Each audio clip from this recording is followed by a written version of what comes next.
عمران خان قسم او قرآن کړی دی که د دې جیل نه راوځم، ولې چې موږ یې راوباسو د جیل نه او موږ له کوششونه کوو احتجاجونه کوو، هغه د جیل نه داسې بیانونه شیر کوي او داسې بیانونه جاري کوي چې په دنیا کې دومره ظلم بل یو ډیکټیټر نه دی کړی څومره چې عاصم منیر وکړو. عاصم منیر، حافظ سید عاصم منیر فیلډ مارشل، دا نوم دی سرعام اخلي.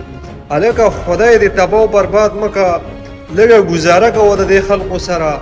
خو عمران خان نر ځوان غیرتي بهادر د غیرتي مور پی اسکلی دي او هغه وایي چې زه خو هسې مرم، خو چې دې خدایانو ته مې سر ټیټ کړ، دیو ته مې سجده وکړه، نو ټول عزت په مې د خاورو سره خاور شي. خو عمران خانه مور دې کینې ستا په شانتې زوی دې راوړي، مور دې کینې ستا په شانتې نر بهادر افلاطون غیرتي پښتون ننګیالی مرد مجاهد مرد قلندر په کومو الفاظو دې یاد کړم، د کنګ آف د ورلد جناب عمران احمد خان نیازي په شانتې زوی دې راوړي.